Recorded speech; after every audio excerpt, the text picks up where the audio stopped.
FBI agent Foria Yunus and former ATF executive Matthew Horace. Matthew, let's start with you. We've seen these orders regarding the National Guard and arming them in Texas, Florida, Oklahoma, Arkansas, Louisiana. It seems like we continue to see sort of a trickle-down effect here, but it still does not change the policy that there are no weapons allowed at military recruiting centers or these reserve offices. Does that policy need to change? Well, I think after every tragedy, we go back and examine our vulnerabilities, and that's exactly what's happening here.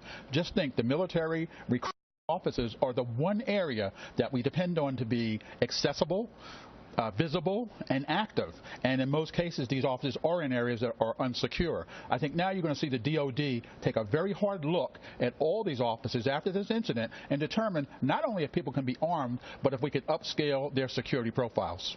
Foria, we've heard these calls from ISIS to encourage lone wolf terrorists to go after military targets specifically and police here in the U.S.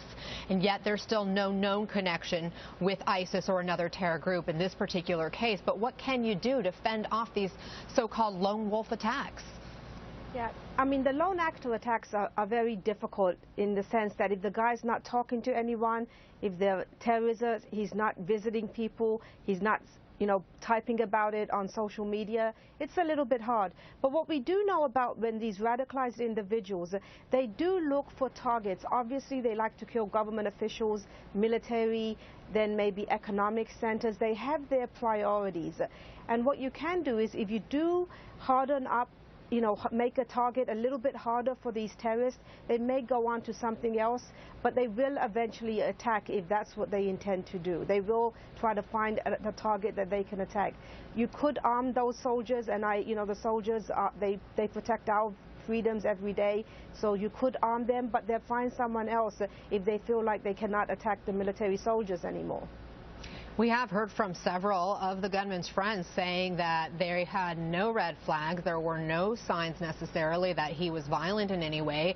And yet there were others who said he changed after a visit to Jordan last year, in which he supposedly was visiting an uncle there, and he has done some overseas trips several times.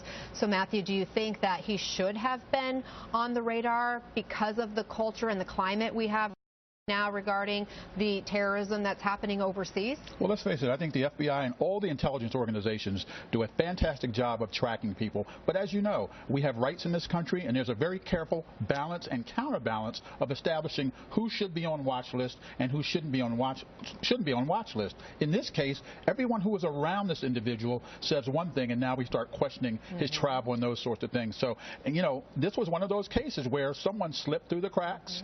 He didn't reach the radar of anyone, and he committed a horrible act, and now we're going to go back after the fact and evaluate just how we vet people, just how we establish those critical protocols, and move on.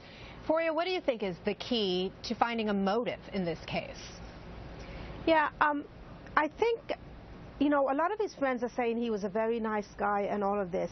But I think there's a lot of people out there, when you look at these radicalized individuals, it's in some ways, it's not that hard. They clearly, whether it's disagreeing with the American military presence overseas, they clearly dislike America for some reason, and they feel that it's their job to do something about it. So there's a lot of torn. People don't like to mention too much about religion. Some people don't like to talk about the fact that these individuals don't like American foreign policy, but these guys do figure it out that they have to step up and do something. And he was blogging a lot about the afterlife. So if his own personal life is falling apart, he clearly had family issues. He probably did, visit overseas and look down upon what America is doing, and he felt that he needed to act. Those are some of the things. Sometimes there are individuals that are close to these people that see something, but it's just hard, because I think if it's your own family member, sometimes you just don't even think that he's going to take that next step and actually begin to kill innocent military soldiers. Right, Foria Yunus and Matthew Horace, will have to leave it there. Thanks to both of you. Thank you. And though the gunman's motive has not been confirmed, investigators are looking closely at whether his faith had turned militant in some way or radical. But other types of extremists can be even more dangerous to Americans. Coming up, we'll look at the threats posed by various militant groups.